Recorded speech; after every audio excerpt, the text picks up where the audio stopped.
नमस्ते, अभिवादन आपका इनोसेंट इन्वेस्टर के इस नए वीडियो में। दोस्तों, एक स्टॉक है मारुति सुजुकी। आपको पता होगा, नहीं पता तो जान लीजिए। आपको मैं बताना चाहता हूँ मारुति सुजुकी एक बेहतरीन स्टॉक है। जेके टायर उसमें लग के आता है। मैं जेके टायर पे थोड़ा सा एनालिसिस अपनी दे रहा था, हो सकता है आपके लिए ये इंट्राडे स्टॉक भी हो। खैर, अभी हम आगे चलते हैं। बहुत बेहतरीन लेवल पर खड़ा है जेके टायर। हम मारुति के स्टॉक पे चलेंगे। आज वहाँ पर बिल्कुल फ्लैट सा ट्रेड हुआ, लेकिन उनको लेकर एक बड़ी बढ़िया न्यूज़ आई है। और न्यूज़ को मैं बढ़िया इसलिए कह रहा हूँ दोस्त, क्योंकि ये जो न्यूज़ है ना, हमसे कुछ कहना चाहती है। लगातार एक डाउन ट्रेंड में बना हुआ है। 7700 से गिरते हुए ये स्टॉक हमको 6800 पे मिल रहा है। ऊपर के लेवल से लगभग 800-900 रुपये की गिरावट आ चुकी है यहाँ पर। और मारुति एक बढ़िया मल्टी बैगर साबित हुआ है पिछले 10-15 सालों में, तो और आगे भी इससे उम्मीदें काफ़ी ज़्यादा हैं। हालांकि ये पिछले कुछ दिनों में काफ़ी बेकार सी परफॉर्मेंस हमको करके दिखाया है। पूरा ऑटोमोबाइल सेक्टर ही नहीं परफॉर्म कर रहा है, तो ये कहाँ से परफॉर्म करेगा। लेकिन इनको लेकर जो इंटरेस्टिंग न्यूज़ आई है, जो कमाल की न्यूज़ आई है, वो मैं आपके साथ ज़रूर डिस्कस करना चाहता हूँ। कॉम्पिटिशन कमीशन ऑफ इंडिया ने इनके ऊपर 200 करोड़ रुपए, जी हाँ 200 करोड़, मतलब समझ रहे हैं ना, ये एक बड़ा अमाउंट है। क्योंकि इनकी जो नॉर्मल कारें होती हैं वो 6 लाख, 7 लाख, 8 लाख, 9 लाख की रेंज में बिकती हैं। इससे ऊपर भी है इनके पास कुछ सेगमेंट। इससे नीचे शायद ही मुझे अल्टो कितने की आती है, 5-6 लाख की अल्टो भी आती है। मतलब शुरुआत ये 5-6 लाख से शुरुआत करते हैं, और यहीं इनकी कारें काफ़ी ज़्यादा बिकती हैं। मतलब इनका एक परचम लहराता है यहाँ पर।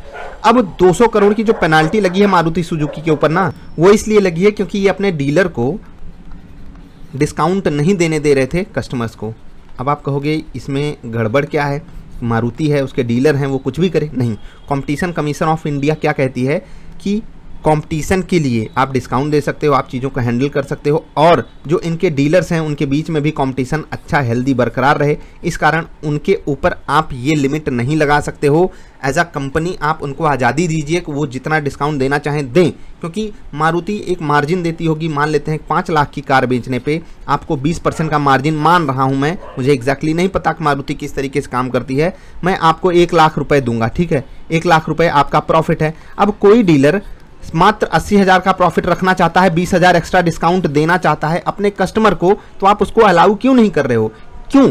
क्योंकि मारुति ये चाहता था कि जो एरिया वाइज, मान लेते हैं ये एक पूरा का पूरा एरिया है, एक डीलर यहाँ है, एक डीलर यहाँ है, एक डीलर यहाँ है। ये बढ़िया वाला मुंह बन गया, ये आंखें हो गई और ये मुंह हो गया। खैर, एक डीलर यहाँ है, एक डीलर यहाँ पर है। उसके बाद क्या होगा, जो यहाँ के एरिया वाले लोग रहेंगे, मतलब इस एरिया वाले, वो यहाँ पर आएंगे क्योंकि सेम डिस्काउंट मिल रहा है। यहाँ के एरिया वाले यहाँ पर आएंगे क्योंकि सेम डिस्काउंट मिल रहा है। यहाँ के एरिया वाले यहाँ पर आएंगे क्योंकि सेम डिस्काउंट मिल रहा है। अब मान लेते हैं कि ये थोड़े दमदार डीलर हैं और वो बड़ा डिस्काउंट देते हैं, तो यहाँ का भी कस्टमर इनके पास आ जाएगा, यहाँ के भी कस्टमर आ जाएगा। तो मारुति ने इन तीनों लोगों के जनहित के लिए, मतलब इनमें से जो छोटा हो या जो भी मारुति का एक बार डीलर बन गया, उसकी सुरक्षा को ध्यान में रखकर ये कदम उठाया था कि हम ऑफर नहीं देने देंगे। जो ऑफर होगा वो हर जगह पे एक बराबर होगा। और इस कारण कंपटीशन कमीशन ऑफ इंडिया को बात खटकी। वो ये भी बात हमसे कहे हैं कि कस्टमर को एक्स्ट्रा एडवांटेज मिल सकता है अगर मारुति ये काम ना करती। और मारुति से ये भी कहा गया है, सीज एंड डिजिस्ट कर दीजिए ये जो आप कर रहे हो, अदरवाइज आपकी वो पुंगी बजाएंगे कि आप समझ भी नहीं पाओगे। मारुति भारत में सबसे बड़ी कार मेकिंग कंपनी है, ये भी आप जानते होंगे।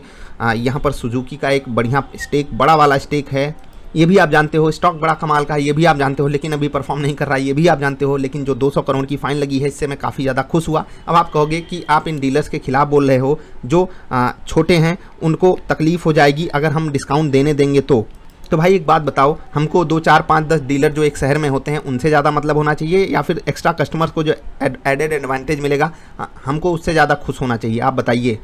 क्योंकि मान लेते हैं 5-10 करोड़ की इन्वेस्टमेंट इन्होंने की है, 5-10 करोड़ की इन्वेस्टमेंट इन्होंने की है, 5-10 करोड़ की इन्वेस्टमेंट इन्होंने की है। अगर कोई कम प्रॉफिट रखना चाहता है और एक्स्ट्रा डिस्काउंट देना चाहता है अपनी सेल्स बढ़ाने के लिए, तो ऑफकोर्स सी बात है उसको करने देना चाहिए। मैं भी सीसीआई के इस कदम से काफ़ी ज़्यादा इंप्रेस हुआ हूँ।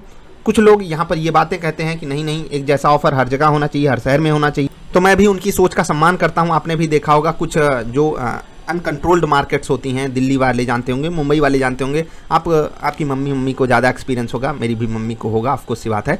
वो गई कोई सामान, मान लेते हैं 1000 रुपये का हमारे लिए कोई शर्ट उन्होंने देखा। अब मम्मी लोग तो ऐसा दाम बोल देते हैं, दुकानदार भी सोचता है ये क्या बोल गई आंटी जी आप। मतलब हम लोग जाएंगे, 1000 वाला शर्ट होगा, भैया 950 रुपये ले लीजिए, 900 रुपये ले लीजिए। इसको बार्गेनिंग कहते हैं। जैसे कि स्टॉक बार्गेनिंग कब होती है, 100 रुपये वाला स्टॉक है, जब ये 80 होगा तब मैं खरीदूंगा। ये अलग लेवल की बार्गेनिंग है। हम लोग भी बार्गेनिंग में आगे बढ़ रहे हैं और आगे हमको बढ़ना भी है। लेकिन जो मम्मी लोग करती हैं वो कमाल की बार्गेनिंग है। सीधे बोल देंगी, हाँ शायद मैं कम ही बोल रहा हूँ, 700 देंगे, ठीक है, ऐसे ही बोला जाता है 600 देंगे, 500 देंगे, और कभी कभी को एक्सपर्ट मम्मी लोग होती हैं वो सीधे कहेंगे 350 देंगे या 250 देंगे, दाम ऐसा बोल देंगी कि दुकानदार भी पागल हो जाए।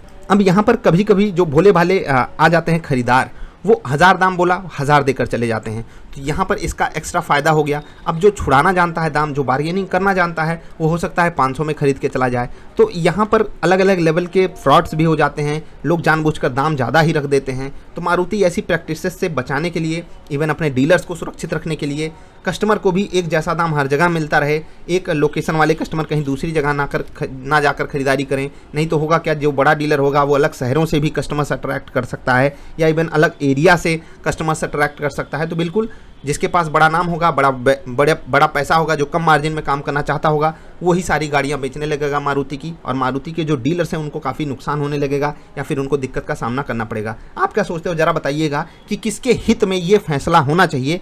कस्टमर्स के हित में, जो ढेर सारे हैं, उनको जहाँ एक्स्ट्रा एडवांटेज मिले वो वहाँ पर जाकर गाड़ी खरीदें, या फिर डीलर्स के पक्ष में होना चाहिए, उनको एक फिक्स प्रैक्टिस करनी चाहिए कि नहीं आप मान लेते हैं कि इनके गाड़ियों पे हर महीने डिस्काउंट आता है। और आपको पता है 2021 में शायद ये 3 बार दाम बढ़ा चुके हैं, मुझे एग्जैक्टली इस पर बात नहीं पता है, लेकिन ये 3 बार दाम बढ़ा चुके हैं। अब अपने नाम का फ़ायदा उठा रहे हैं, अलग अलग लेवल पे लोग उठाते रहते हैं। मारुति का नाम बिक रहा है, बिकता रहेगा। अभी तक तो कोई बड़ा कॉम्पिटिटर आया नहीं है। टाटा मोटर्स से काफ़ी उम्मीदें हैं और गाड़ियां भी वो अच्छी बना रहे हैं, लेकिन फिर से वही बात है कि जहां इनको टक्कर देनी चाहिए, जैसे कि माइलेज में, सीएनजी में, भारत वाले सुरक्षा क्या करेंगे भाई? वो तो ऐसे ही मर रहे हैं। उनको क्या लगता है कि हमें सुरक्षा की क्या ज़रूरत है, हमें एयरबैग नहीं चाहिए, हमें माइलेज चाहिए। तो भारत वालों की पहली डिमांड है माइलेज। मारुति ऐड ही इसी पे करती है, सीधे पूछती है कितना देती है। सामने वाली कंपनी जब पूछ लेगी कितना देती है, तब मारुति के सामने माइलेज में तो कोई टिकेगा नहीं। दूसरी, माइलेज का ही बाप इन्होंने सीएनजी गाड़ियां निकाल के रखी हैं, वहाँ पर भी इनको कंपटीशन देने वाला कोई नहीं है। इन्हीं सब चीज़ों के चलते 200 करोड़ रुपए की खैर ये फ़ाइन भी भर रहे हैं, और इस फाइन से मैं काफ़ी सहमत हूँ। आप सहमत हो या नहीं, आप ज़रा बताइएगा। हो सकता है कि मारुति मेरे पोर्टफोलियो में पड़ी हुई हो एज अ कंपनी स्टॉक के रूप में, तो आपके लिए ये डिस्क्लेमर भी है। लेकिन मैं यहाँ पर जो प्रैक्टिसेस हो रही थी उससे बिल्कुल भी खुश नहीं था। यहाँ पर सीसीआई ने अगर इनको बोला है कि भाई साहब आप ये काम मत कीजिए और 60 दिन के अंदर चुपचाप 200 करोड़ रुपए दे दीजिए, तो ये 200 करोड़ रुपए किस तरीके से यूज होगा वो तो सीसीआई जाने। बाकी हम सिर्फ इतना जानते हैं कि कस्टमर का फ़ायदा हर कोई दिखाता तो है, लेकिन एक ऐसी पॉलिसी नहीं है भारत में जो साफ़ और सुरक्षित तरीके से कस्टमर का हित साफ साफ हमको दिखा रही हो। हर जगह से सब कुछ घोल मेल सा ही लगता है। अब अगर ये चीज़ नहीं होगी, मान लेते हैं कहीं गाड़ी मिल रही है 6 लाख की, कहीं मिल रही है 575 की, वहाँ पर भी हमको दिक्कत का ही सामना करना पड़ेगा। डीलर जानबूझ के दाम ज़्यादा बताएगा, एमआरपी ज़्यादा बताएगा, एक्स शोरूम प्राइस जिसको कहते हैं, और उस पर भी घपलेबाजी होगी। एक्सेसरीज़ के रूप में कार खरीदने चले जाइए तो इतनी बड़े रूप में घपलेबाजी होती है कि आप सोच भी नहीं सकते हो। बाद में कोई पार्ट्स आपको लगवाने हैं, सर्विसिंग करवानी है, वहाँ पर कितनी बड़ी घपलेबाजी होती है आप सोच भी नहीं सकते हो। तो इन सब चीज़ें बहुत बड़े लेवल पर चल रही हैं देश में। कब कैसे कहाँ सुधार होगा वो तो आने वाला वक्त बताएगा, लेकिन अभी 200 करोड़ रुपए मारुति को 60 दिनों के अंदर जमा करना है। स्टॉक पे क्या असर पड़ेगा जरा सा हम आपको बता देते हैं। देखिए, ये जो न्यूज़ है बाजार में पहले से है, बड़े प्लेयर को सब पता होता है, इसीलिए ये स्टॉक लगातार गिर रहा है। अगर बाजार कल गिरती है तो मारुति का स्टॉक भी कोई ऐसा नहीं है कि ये अब नहीं गिरेगा, इसको गिरना ही पड़ेगा। हो सकता है वापस ये 6500 का लेवल भी आपको दिखा जाए। तो आप यहाँ पर तैयारी बनाकर रखिए। स्विंग ट्रेड करने के लिए काफ़ी बढ़िया स्टॉक है, कभी कभी बड़ा मोमेंटम भी दिखा सकता है। जैसे कि 18 जून के बाद, जब 21 जून से ये अगले 4 दिनों तक, ठीक है, 21 जून से 25 जून तक जब इसने बड़ा मोमेंटम दिखाया था, देखते देखते 6800 से ये 7700 पहुँच गया था, 800-900 का बड़ा मोमेंटम दिखा दिया था।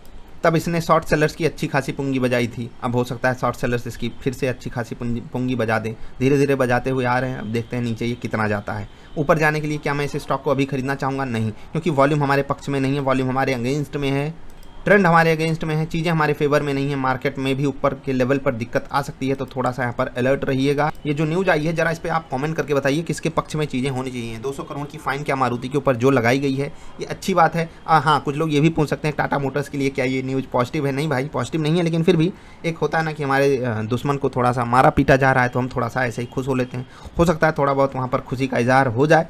बाकी उनके लिए कोई अच्छी बात ये है नहीं, उनके लिए भी एक मतलब एरर साइन ही है, वार्निंग साइन जिसको कहते हैं। भाई साहब अलर्ट रहना, नहीं तो आपके ऊपर भी डिस्काउंट ज़्यादा दिलवाने का या कम दिलवाने का आरोप लगाकर ऐसे 100-200 करोड़ का क्या जो होता है ना मनी पेनाल्टी के रूप में मांग लिया जाएगा, और देना तो पड़ेगा ही 60 दिनों के भीतर। मिलेंगे फिर से, कमेंट जरूर कीजिएगा। नमस्कार।